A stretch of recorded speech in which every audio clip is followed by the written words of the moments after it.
네, 박성재 전 법무부 장관과 황교안 전 국무총리에 대한 내란 특검이 청구한 구속영장이 모두 기각됐습니다.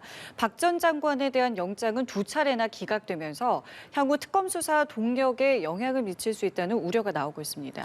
한편 앞서 들으신 것처럼 부천 제2시장에서 발생한 화물차 돌진 사고로 2명이 숨지고 19명이 부상당한 가운데 중상자들은 병원에서 치료를 받고 있는데요. 관련 내용들 이고은 변호사와 함께 이야기 나눠보겠습니다. 어서 오십시오. 안녕하세요. 예, 안녕하십니까. 자, 먼저 어제 있었던 부천 제2시장 사고 이야기부터 해보도록 하겠습니다. 지금 경기 부천시 제2시장에서 1톤 트럭이 돌진해서 2명이 숨지고 19명이 다쳤습니다. 공개된 영상을 보니까 이 시장 초입에 있던 트럭이 천천히 좀 후진을 하다가 갑자기 이제 앞으로 튀어나가는 지금 나오는 이제 영상을 통해서 확인하실 수 있을 텐데 어떤 상황이었는지 좀 설명을 먼저 부탁드리겠습니다. 네, 말씀 주신 대로 어제 오전 10시 54분경 그러니까 시장 상인들과 또 시장을 찾은 많은 손님들이 있던 가운데 발생한 사건입니다. 이 해당 차량 같은 경우에는 150m가량을 약간 후진하다가 재빠르게 몇백 미터를 급하게 앞으로 전진하면서 인명피해가 발생을 했는데요. 해당 운전자 같은 경우에도 이 시장에서 실질적으로 상인으로 활동하는 사람이다. 라고 알려졌습니다. 이 사건으로 인해서 2명이 사망했고요. 말씀 주신 대로 많은 사상자가 발생한 그런 사건입니다. 현재 이 운전자 같은 경우에는 현장에서 긴급 체포가 됐고요. 경찰에서는 구속영장을 신청하겠다라고 밝힌 상황인데 아무래도 인명피해가 큰 만큼 영장이 발부될 가능성이 상당히 높은 그런 상황입니다. 자, 그런데 지금 운전자 같은 경우에는 브레이크가 작동을 안 했다라고 지금 주장을 하고 있는데 그럼 이 부분에 대해서는 받아들여질 가능성이 어느 정도 있는 겁니까? 실질적으로 경찰에서도요. 해당 CCTV를 분석을 해보니 지금 운전자 같은 경우에는 나는 이 브레이크를 밟았다라고 주장을 하지만 실질적으로 차량에서 외부에서 브레이크 등이 들어오는 것은 발견하지 못했다라는 겁니다. 따라서 운전자가 급발진을 주장한다 하더라도 일단 경찰에서는 경찰이 이 해당 운전자가 오조작했다라고 현재는 무게를 두고 수사를 벌이고 있고요. 다만 지금 운전자가 여러 가지 건강 상태라든지 또 고려해야 될 점이 있기 때문에 일단은 경찰은 이 페달을 오조작했다라는 점에 무게를 두지만 또 다양한 심신미약이라든지 이 다양한 이 가능성을 두고 수사를 벌이고 있는 그런 상황입니다. 말씀해 주신 것처럼 뭐 단정지을 수 없고 뭐 여러 가지 가능성들을 열어놓고 이제 수사를 해야겠지만 운전자가 또 뇌혈관 희귀 질환을 앓고 있었다고 하는데 좀 진단받은 지가 오래됐고 약을 계속 먹고 있었는데 그 약을 먹으면 좀 졸리기도 했다라고 이야기를 했습니다. 이 모야모야병이라는 게 어떤 질환인지도 궁금하고. 네, 현재 운전자가요. 물론 오래전에 진단받긴 했지만 모야모야병이라는 굉장히 희귀한 질환을 앓고 있다라는 이야기가 나오고 있습니다. 이 해당 병 같은 경우에는 이 뇌 기저부의 동맥이 좁아지거나 막히게 되는데요. 이로 인해서 두통이 발생하기도 하고 때로는 어지러움증 등이 발생하기도 하고요. 또 뇌경색 등의 이런 여러 가지 질환들이 발생한다라고 보고가 되고 있습니다. 물론 이 운전자의 아내분이 한 언론과의 인터뷰를 통해서 약을 계속해서 복용하고 있고 따라서 운전하는 데는 큰 문제는 없었다라고 이야기를 했지만 만약에 페달을 오조작한 것이 정확한 사건의 원인이라면 그렇다면 혹시 그 해당 병에 대한 약물을 언제 먹었는지 그리고 그 약물의 부작용으로서 졸음운전이라든지 아니면 이 페달을 오작동하게 된 하나의 원인으로 작동했는지 이 부분에 대해서는 이제 추후에 경찰에서는 아마 수사로 밝혀야 되는 부분이라 생각이 들고요. 이 부분과 연관해서 운전자가 주장할 수 있는 부분은 바로 심신미약이라는 겁니다. 네. 형의 감경을 불러올 수 있는 부분인데요. 만약에 피해자가 이 부분을 강력하게 주장하려면 자신이 복용했던 약물과 이 심신미약의 상태에 대해서 인과관계를 적극적으로 규명을 해야 됩니다. 그래서 이러한 부분들이 향후 수사의 쟁점이 되지 않을까 싶습니다. 그럼 만약에 심신미약이라는 게 적용이 된다면 이게 뭐 감형까지도 가능해지는 겁니까? 네, 그렇습니다. 형이 감경될 수 있습니다. 반드시 감형을 해야 되는 것은 아니지만 충분히 고려할 수 있는 부분인데요. 일단은 경찰은 이 해당 가해자에 대해서 긴급 체포를 했고 체포 당시에 이 음주 운전인지 여부를 확인을 해봤는데 음주 상태가 아니었고 마약 간이 검사를 해봤는데 역시 음성으로 나왔다는 겁니다. 그렇다라고 한다면 운전 직전에 약물을 먹었다 하더라도 그것이 어떤 이 마약 성분을 가진 어떤 약물은 아니었다는 것이고요. 있고요. 일단은 그 약물을 운전 시점으로부터 몇 시간 전에 복용했는가, 그리고 이 복용 시점과 운전 시점 사이에 이 시간들이 그 약물의 부작용이 발현될 수 있을 만한 충분한 시간이었는가, 이런 부분에 대해서 아마 국가수의 정밀 감정을 의뢰하지 않을까 싶습니다. 알겠습니다. 상황 좀 지켜보도록 하겠고요. 이제 이 내용을 좀 짚어보겠습니다. 12.3 비상계엄 관련 내란 가담 혐의를 받는 박성재 전 법무부 장관이 또 한 번 구속 위기에서 벗어났습니다. 특검이 한 달 동안 이제 보강 수사를 거쳐서 다시 영장을 청구했는데 재차 이제 구속영장이 기각됐습니다. 그 사유에 대해서 먼저 좀 짚어보겠습니다. 네, 남세진 영장 전담 부장판사가 이 박성재 전 장관에 대한 이 영장 재청구 부분을 심리를 했는데요. 지금 남 판사가 밝힌 이 기각의 사유는 이 종전의 구속영장 기각 결정 이후에 이 추가된 증거라든지 추가된 범죄 사실을 모두 종합해서 고려한다 하더라도 여전히 이 혐의에 대한 다툼의 소지가 있고 이 불구속 상태에서 이 피의자가 충분한 방어권을 보장받아야 되는 상황이다라고 밝혔습니다.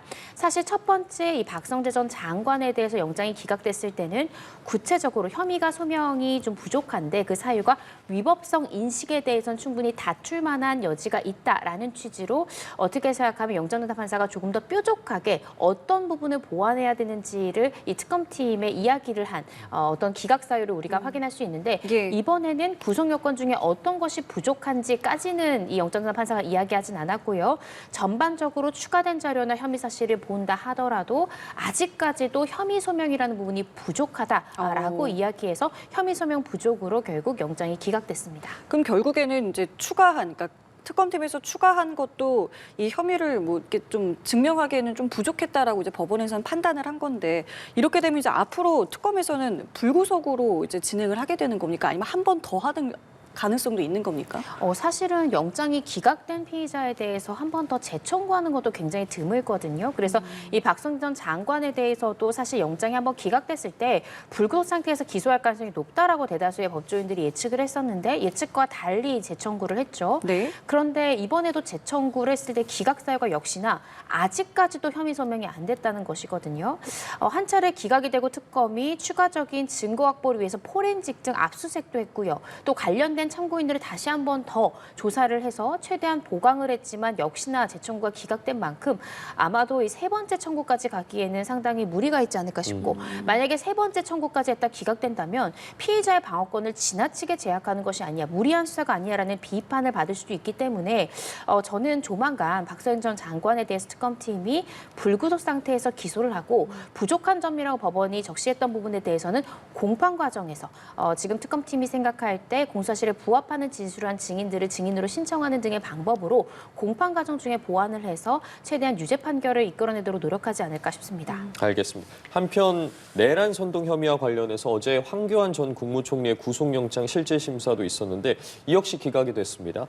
지금 검찰이 체포 당일에 특검팀에서 체포 당일에 구속영장까지 청구를 하면서 박차를 가했는데 이 역시도 기각이 됐습니다. 그 내용도 좀 살펴볼까요? 네, 그렇습니다. 지금 황 전 총리에 대한 영장 실질심사를 담당했던 판사는요, 서울중앙지법의 박정호 영장전담 부장판사가 담당을 했는데 구속영장 청구에 대해서 기각을 했습니다. 기각을 하면서 그 사유로 현재 지금 구속의 필요성 자체가 부족하다라고 봤고요. 도주나 증거인멸의 염려 등 이 구속 사유에 대한 소명 또한 부족하다라고 판단을 했습니다. 그리고 지금까지의 수사 과정이 담긴 기록을 검토한 결과 이미 상당수 이 객관적 사실관계에 대한 증거는 상당수 지금 수집된 상황이기 때문에 현 시점에서 구속의 필요성이나 이 구속의 사유가 충분히 입증됐다라고 보긴 어렵다라는 취지로 기각을 했습니다. 그러면은 이 부분도 앞으로는 뭐 불구속으로 진행이 되는 겁니까? 그럴 가능성이 상당히 높다라는 생각이 드는데요. 사실 황 전 총리에 대해서는 조금 긴급하게 진행된 부분이 있습니다. 체포영장이 실제 집행되고 곧바로 구속영장 청구 수순으로 갔고 그것이 굉장히 단시간 내에 이루어졌기 때문에 사실상 경찰에서는 이 부분에 대해서 구속영장을 이미 준비해놓고 영장을 집행했던 것이 아니야라는 의심을 받을 정도로 상당히 긴급하게 진행이 됐거든요. 그런데 현재 법원에서는 지금 구속할 만한 지금 상황이 아니라고 봤기 때문에 불구속 상태에서 수사와 재판을 이어가지 않을까라는 생각이 듭니다.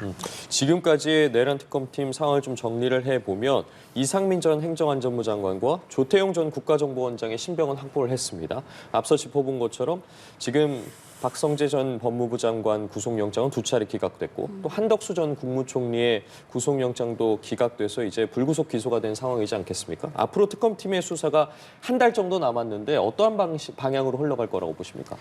상당히 특검팀에서도 특히 박성재 전 장관의 경우에는 2번이나 영장 청구를 했음에도 불구하고요. 영장이 연달아 기각됐고 또 기각의 사유도 혐의 사실 자체가 소명되지 않았다라는 것은 사실 이 영장 청구에 있어서 기본적인 부분이 갖춰지지 않았다라는 거거든요. 예. 따라서 수사에 어느 정도 타격이 있을 수밖에 없다는 생각이 들고 더욱더 적극적으로 이 내란 가담자에 대한 이 구속영장을 청구하는 것에 일정 부분 제약이 걸린 것이 아닌가 싶습니다. 물론 이 특검팀에서는 현 시점에서는 이제 수사를 조금 더 마무리하고 정리해야 되는 그런 상황이긴 한데요. 근데 이런 부분들에 대해서 계속해서 영장 청구를 적극적으로 해나가기보다는 이 범죄 사실을 정리하는 수순으로 나아갈 가능성이 높지 않을까 싶고 결국 남은 것은 이 추경호 국민의힘 전 원내대표 부분에 대한 부분을 마무리를 하고 더 이상의 적극적인 영장 청구는 지양할 가능성이 좀 높지 않을까 싶습니다. 일단은 지금 말씀하신 추경호 전 원내대표 같은 경우에는 뭐 체포 동의안 통과 여부를 좀 봐야겠습니다만 현재까지는 이제 통과가 될 것 같고 이렇게 된다면 이제 법원에서 어떤 결과가 나오느냐가 이제 중요해지는데 글쎄요 지금 뭐 여러 가지 내용 담겨져 있는 내용들을 봤을 때 개인적으로 좀 어떻게 생각하고 계세요?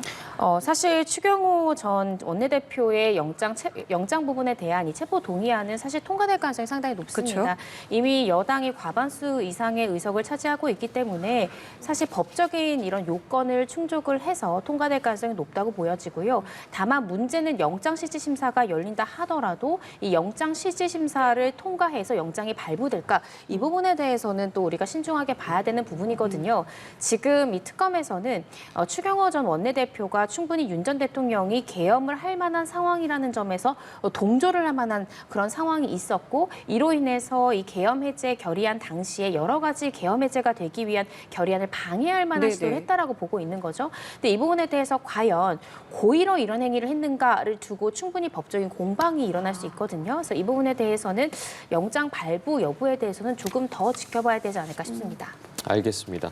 자, 그리고 김건희 특검 이야기도 좀 짚어보도록 하겠습니다. 김건희 씨 측이 지난 8차 공판에서 갑자기 특검이 이제 불륜 프레임을 만들고 있다라는 이야기를 꺼냈습니다. 이와 관련해서 이제 민중기 특검도 이해할 수 없다라고 반박을 했는데 김건희 씨 측에서 좀 이러한 이야기를 꺼낸 이유라고 해야 될까요? 어떻게 좀 봐야겠습니까? 이러한 주장이 나오게 된 배경에는 김건희 씨의 보석 인용에 대한 청구가 있었다라는 점이 있죠. 김건희 씨 같은 경우 현재 불구속 상태에서 재판을 받기를 희망하기 때문에 보석을 청구한 상황이고요. 보석의 인용을 이끌어내기 위해서 지금 특검에서는 주포 이 씨 등과 부적절한 관계를 일부러 프레임을 만들어서 나를 굉장히 공격하고 있다. 과도한 수사와 재판을 받고 있다라는 이야기를 하고 있습니다. 이와 동시에 3개의 특검이 동시에 가동되면서 헌정사상 최초로 대통령 부부가 동시에 구속되는 상황이지 않느냐. 너무 가혹한 수사와 재판이다라는 취지의 주장을 하고 있는데요. 이러한 주장을 조금 더 강화하고 보석의 인용 가능성을 높이기 위해서 이 특검팀이 지금 이 씨와의 그런 카카오톡 대화 내용을 마치 김건희 씨와 이 씨가 부적절한 관계인 것처럼 포장해서 이야기하고 있다. 따라서 이런 부분을 너무 가혹하다. 이것을 강조하기 위한 것이지 않을까 싶습니다. 근데 이 부분에 대해서 지금 특검은 불륜이라는 용어 자체를 쓴 적이 없다라는 것이고요. 네. 혐의 사실 소명을 위해서 카톡을 제시했을 뿐이지 그것에 대해서 어떤 프레임을 씌운다던가 불륜이라는 말 자체를 한 적이 없는데 지금 허위의 주장을 하고 있다라는 입장이어서요. 이 부분에 대해서는 보석 인용 가능성을 높이기 위해서 김건희 씨 측에서 주장하는 부분이지 않을까 싶습니다.